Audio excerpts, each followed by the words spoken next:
So the first reading is February the 28th of One Day at a Time in Al-Anon.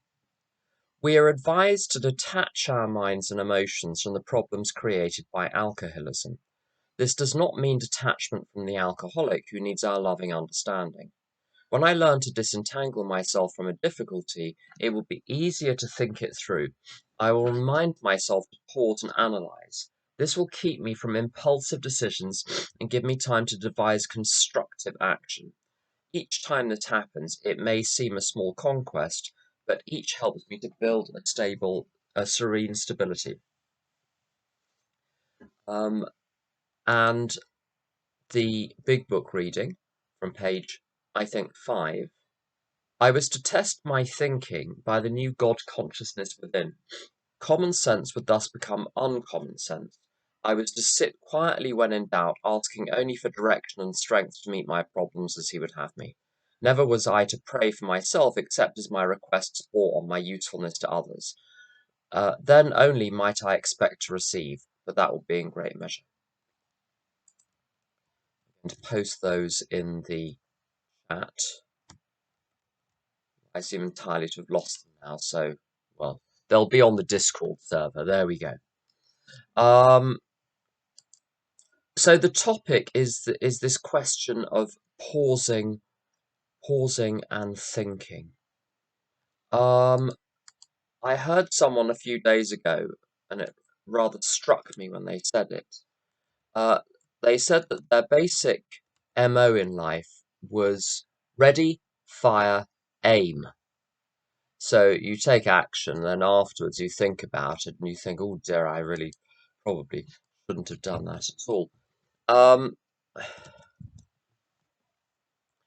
What Al-Anon suggests I do is adopt an entirely different approach. I'm just going to do this line by line. Let me just try and get the image into the chat.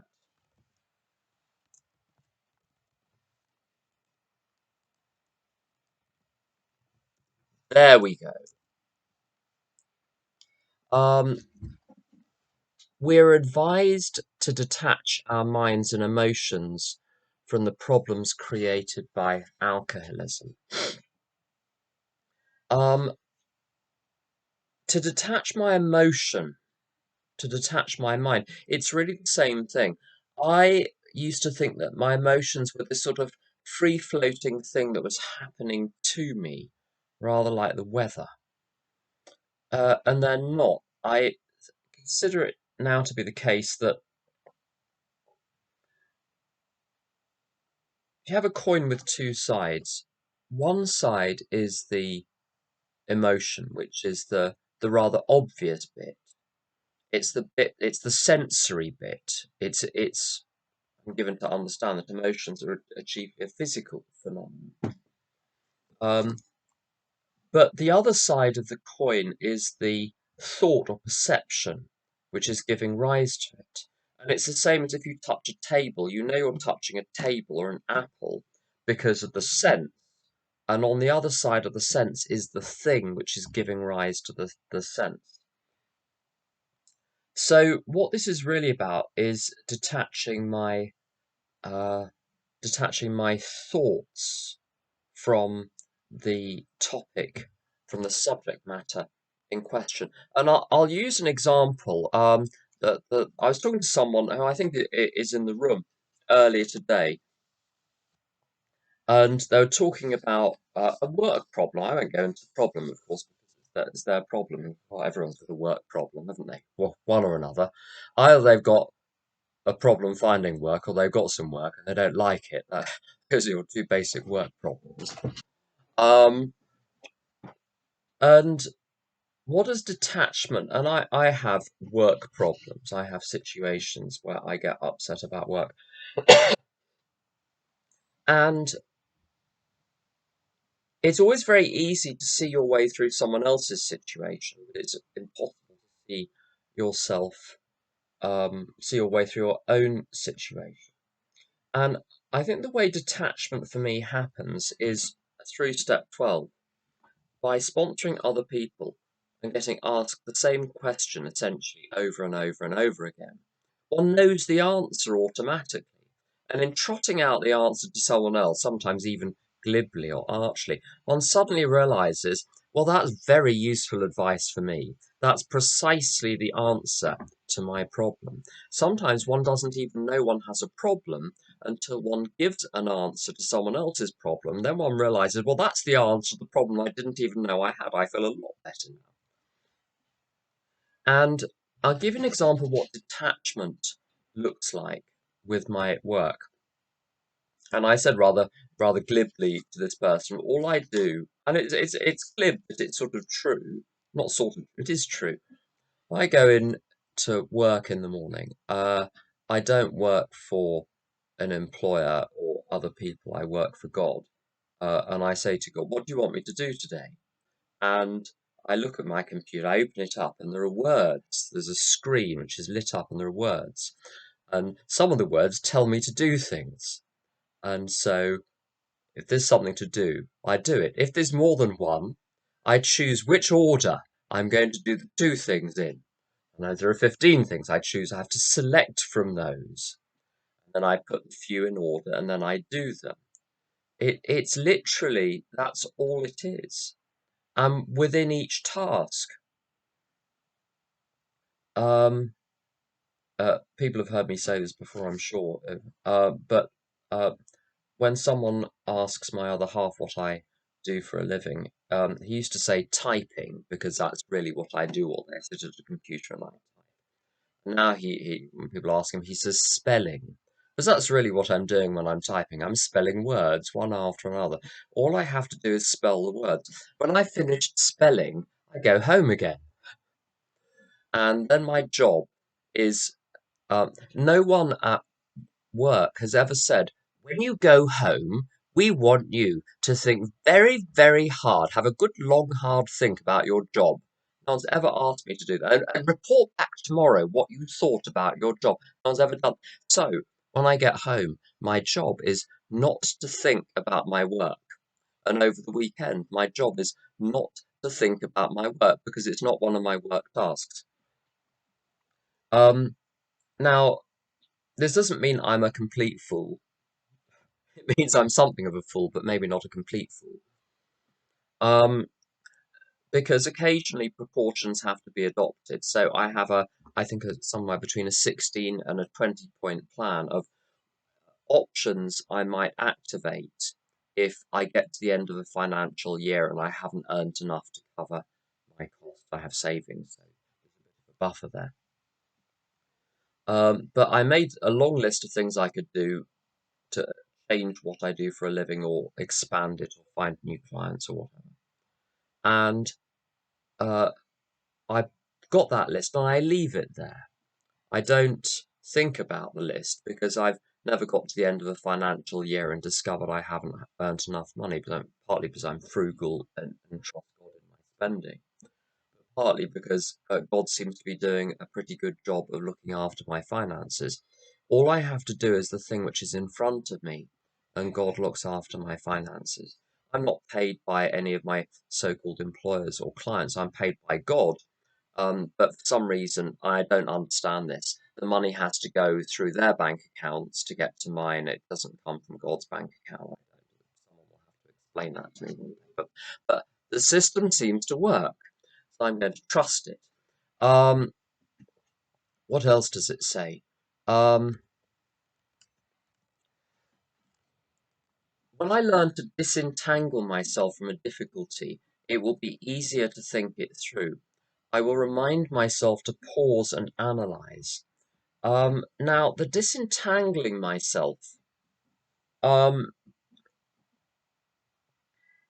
I'm going to go off on a tangent, if people don't mind that, so buckle up.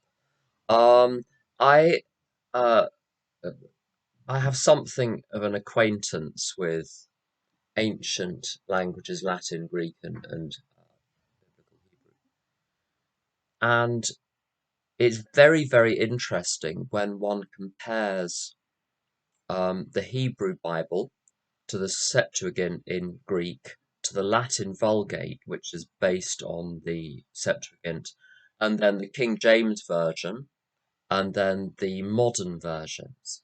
And some bits of the Bible are pretty straightforward in terms of all five of those are aligned, and sometimes they're radically different. And in some of the Psalms, they're radically different. The Septuagint version is quite a long way from the so-called Masoretic Hebrew text because it's based on earlier Hebrew texts. Anyway, that's some background. But the point is that I was looking at some lines in Psalm 119, and the Vulgate version is very good. It talks about God being, in this particular line, in the Latin, God being a helper or an assister. And I looked up the original Hebrew because it didn't seem to match what the King James version said. So I looked up the Hebrew, and it's this particular word, seter, which means a sort of a secret hiding place where when you hide there, none of your enemies can find you. It's shielded. It's a secret hiding place. And to disentangle myself from a difficulty, what I do is I go into this secret hiding place where I'm completely surrounded by and completely protected by God and completely invisible to the world. This is why it's so useful to have the notion of a secret hiding place. So it's not that I'm in the world with like a tiny little sword and a tiny little shield of God and having to sort of fight all of these things. This is why the Vulgate version doesn't help here very much. Like, I'm in the Vulgate version, I'm still in charge, but God's my little helper. In the original Hebrews, no, you, as far as the world is concerned, you're ceasing to exist. You're not there anymore. And from that place of safety, my spirit can't be hurt, my soul can't be hurt, my material circumstances, that's another question. They're up for grabs, apparently. My physical body up for grabs. And the disentanglement, um, my problem is entanglement. My problem is being all snarled up in the world, all identified in the world and my body and my circumstances, even the people in my life. From that position of separation and safety, then it's as though there's a scene in The Voyage of the Dawn Treader, the C.S. Lewis novel, where this poor wretched character called Eustace Scrubb gets turned into a dragon, and the way he's rescued is he has to enter this pool, and all of the scales of the dragon fall off, and he becomes himself. Except immediately, all of the scales grow back again, and this sort of godlike figure Aslan has to come in and basically strip away the dragon shell to reveal the real person inside. And this disentanglement with the steps is stripping away absolutely everything but the essential. And the essential is this: I am spirit, God's looking after me, God's always looked after me. This world it has a degree of reality. It's not ultimate reality, it's the venue in which I'm to learn about God and then return to God, and that's it. And have some fun and appreciation, some things along the way, and help other people along the way. But it's not where it's really at. I've got a spirit.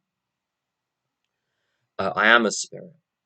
And my job in the world is do the next right thing, do the next right thing, do the next right thing, mind my own business, do the next right thing, mind my own business.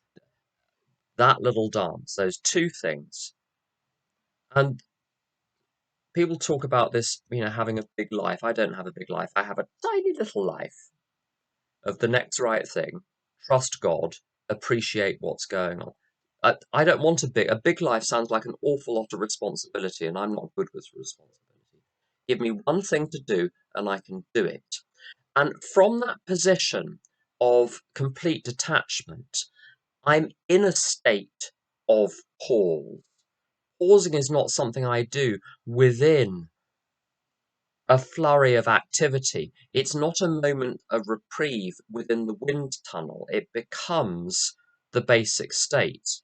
And to analyze the situation when I'm in a state of pause is automatically self-evident. There's nothing to think about because it's there.